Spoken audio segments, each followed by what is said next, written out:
Hi, everybody. Thank you so much for joining me today. I have a special guest I'm really excited for you to meet.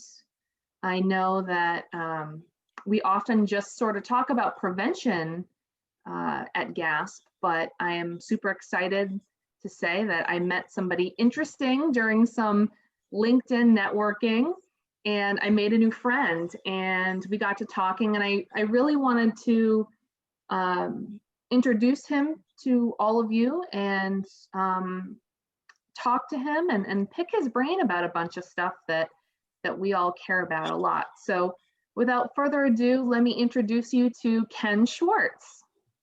Hi, everyone. My name is Ken Schwartz. I'm the CEO and founder of Inner Bloom Recovery Services. Our mission is to truly bridge the gap between treatment and recovery. So there are five main service lines that I do offer. One, treatment placement. The second, sober companionship, where I offer workbooks to clients and address individual needs and address them as a whole. And the same goes for sober coaching. Sober companionship is when myself or a team member is with the client 24/7 around the clock, providing that individual care. Whereas sober coaching is a fixed amount of hours a week, which can be done virtually as well. The fourth service line that I want to discuss is safe transports, which is extremely important because that gap in care between someone receiving treatment or going to another level of treatment on their own doing can lead to death if they don't have someone able to bring them to that treatment center. When we give an addict or an alcoholic an inch, they oftentimes take a mile. So it's a very scary transition. We want to make sure that all of our clients that we serve are getting to their next treatment level appropriately and safely.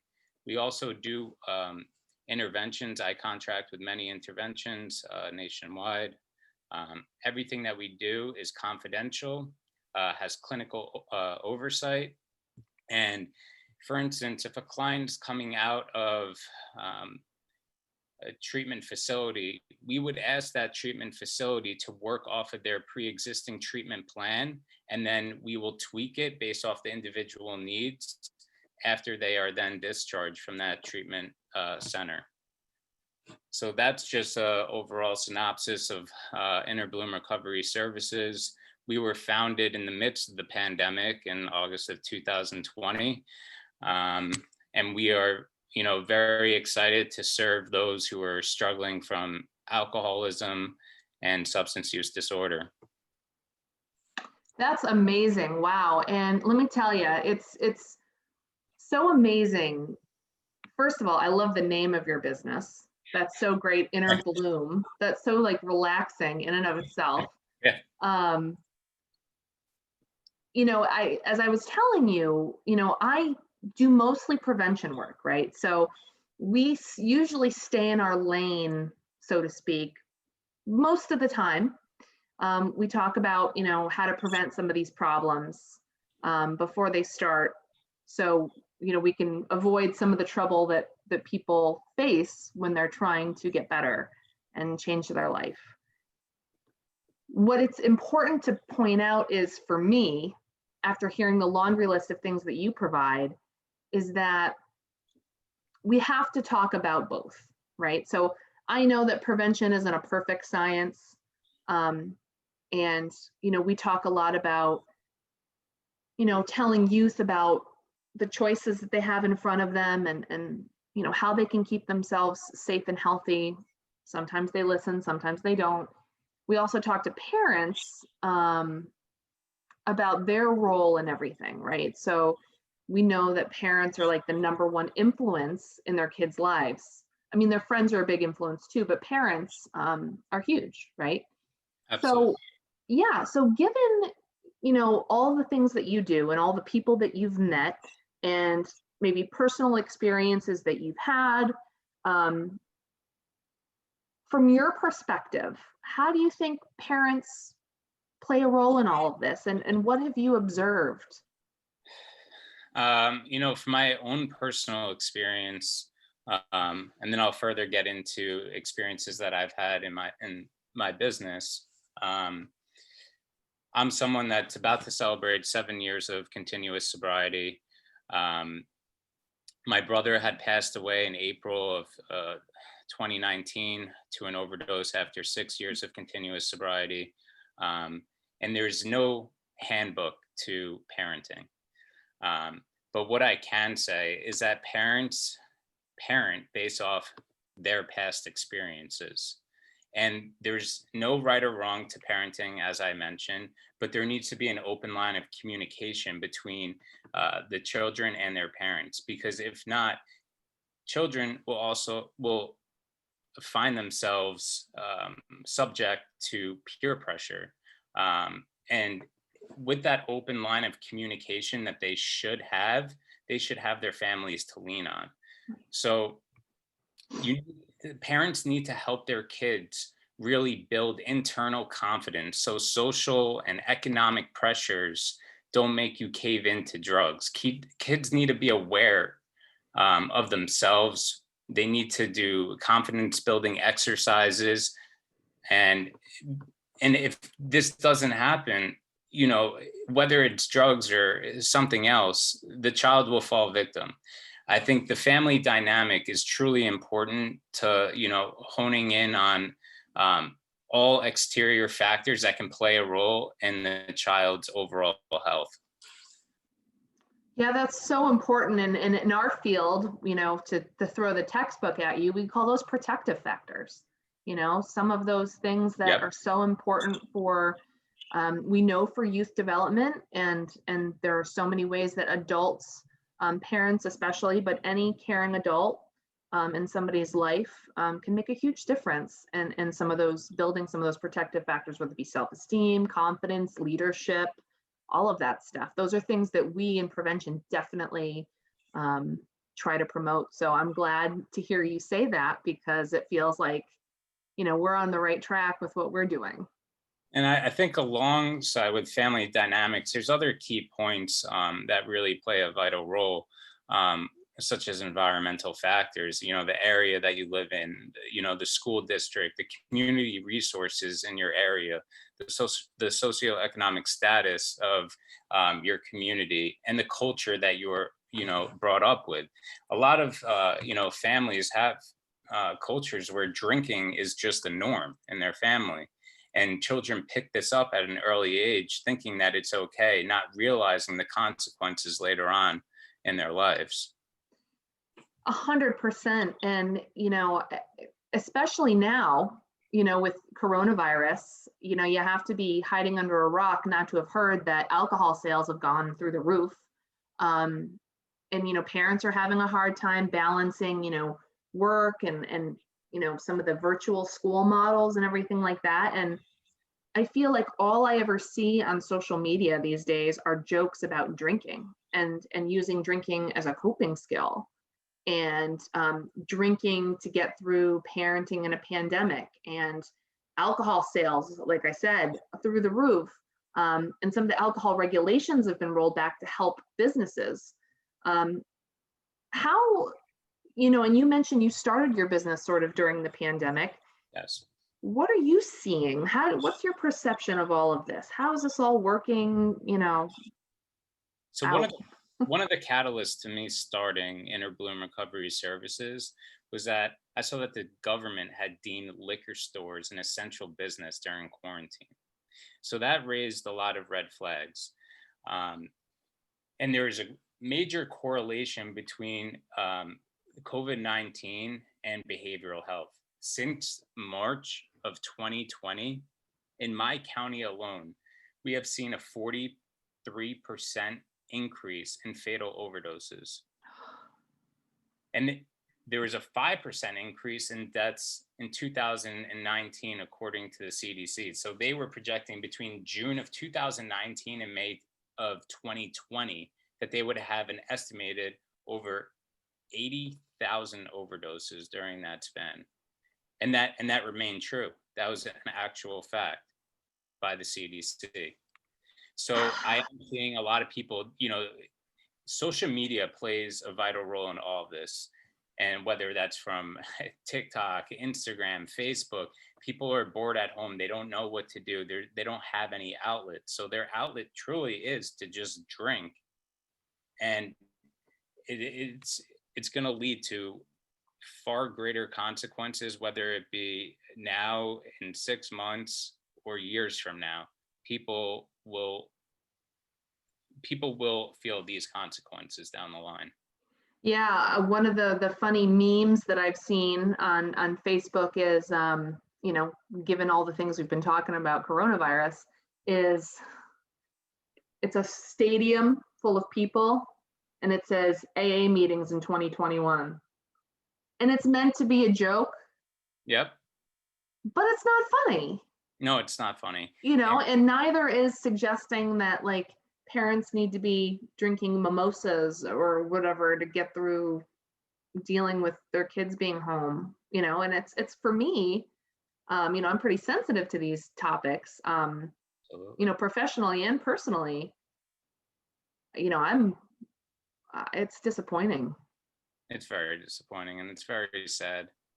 Yeah. So, and having said all of this, on the flip side of things, I have noticed in all of the media that I consume, that there's this sober curious movement, right? So it's been a couple of years now. I think, some people are interested in things like dry January, which is happening right now. And I see a lot of, tagged posts and hashtags about that. People abstaining from alcohol for the month of January. There's also like sober October, which, is a fun rhyme. So it makes sense. And then of course there's a lot of emphasis around, well, in my circle, I see a lot about non-alcoholic drinks and mocktails and dry bars and things, interesting things all over the country. It seems to me in part of society, there's such a huge emphasis on substance use, but I feel like there's a counterculture kind of clapping back a little bit and saying that you don't need alcohol to have fun. You don't, this stuff isn't funny. It's okay to prioritize your health. It's okay to not drink or use or, whatever. What's your take on that? So in my eyes, sober curiousness is pretty much defined as, the option to choose, question, or essentially change drinking habits or patterns for health-related reasons. And I think that's also a push from social media influences. I think that those who are sober curious don't truly identify as alcoholics or addicts, but they're doing it for health-related purposes. And true alcoholics and addicts have lost the choice over whether or not they will drink and drug. And that coincides with the allergy concept. For instance, me being an alcoholic myself, if you put one beer in front of me and one beer in front of someone who is deemed normal, like my mother, she would have one glass. But for me, I couldn't stop until I was blacked out. So I think that, the sober curiousness thing, it's something that's certainly trending, but they do not define themselves as alcoholics. They're just doing it for overall health related purposes. And there's no timetable as to when they will stop. Right. Yeah. It's very, very interesting to watch it unfold. I think just last night I saw something and people were doing all these drinking games with non-alcohol beer. And I'm like, okay, I can see how this is, fun for some people. But I would also imagine it could be very triggering for other people too. So, right. Depending, on what you're doing. For me, I like, we were talking about cultural norms and community norms. I like seeing people try to make other types of healthy lifestyle is popular. That to me it's a good sign, especially when we're fighting against all of this other stuff, the epidemic inside of the pandemic that we were just talking about. Yeah, absolutely. Yeah. And it's interesting because, in like AA, NA, whatever fellowship group that you decide to belong to, if you deem yourself as an alcoholic or addict, you are told to stay away from people, places, and things. So when I see these like dry bars and stuff like that, it can be very, very triggering to, people who are subject to alcoholism and substance use disorder. I know that it's a fun experience, but we haven't, it hasn't been around long enough to see what the real consequences of those are. I'm wondering if those who are attending these dry bars have maintained long-term sobriety throughout that, because those are very triggering moments for a vulnerable population. Absolutely. Yeah, and you wonder if it's people who have identified maybe personally to themselves that they have a problem, or maybe they're just trying it on for size. Yep. It's hard to believe that there are just some people in our world who choose not to drink.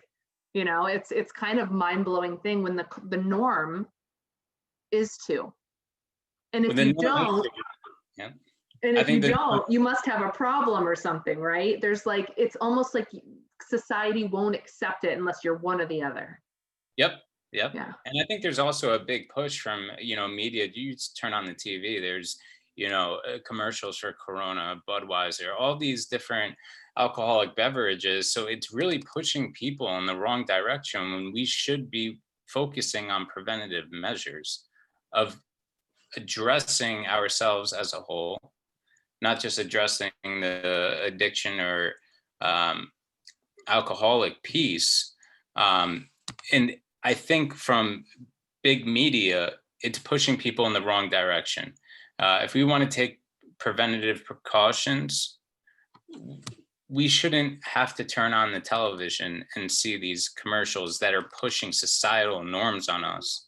But then again, you see a massive push on social media of all these cleanses for the body, and to look at yourself and losing weight techniques. There's a whole host of things that are out there. But then again, when you turn on the TV, in a span of 5 minutes, you're seeing an alcoholic commercial. Yeah, it's bombarding. Like there's no shortage of messages. Everyone wants you to spend your money on their product, whether it's, you can name it. If it's a good product, a not so good product, there's something out there for everybody for sure. So. And it's interesting because I believe that we're the only country that has commercials for medications, non-related to alcohol or substance use disorder, medications such as Oxy or, whatnot, or what have you. But that also plays a vital role because, people are self-diagnosing themselves when they see these things. And then they're looking for an outlet on top of it. And sometimes that comfort zone for these people is to get out of, like, have an outer body experience and to kind of reap the rewards of getting high or drunk. Yeah. Well, that, and everyone thinks they have rheumatoid arthritis now. Yeah. Right. So, I mean, yeah, it's suddenly you create the conversation with your doctor, you tell them what you think you need, or, it's just, it's crazy. And one of the things I do in prevention is some media literacy work, right? So right now I have some youth leaders taking a look at tobacco advertising in the community. Yep.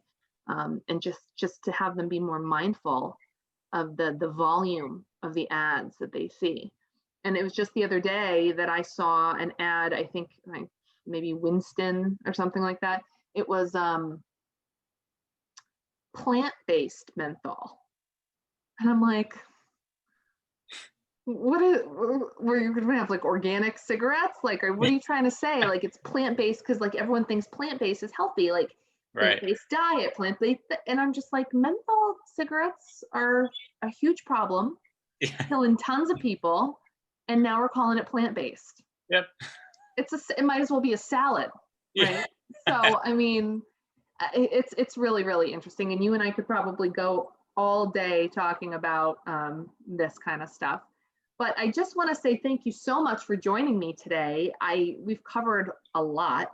I love hearing about what you have to offer through your business because, when times get tough, we all have to look for the helpers, right? I mean, that's Absolutely. what we're told is, whenever you're feeling hopeless, like just don't never forget, or you think that the world is a horrible place, never forget there are people out there that are willing to help you. They're willing to guide you, and that's so important. So I thank you for your services and your business. I think it's great, and I know you're going to help a ton of people.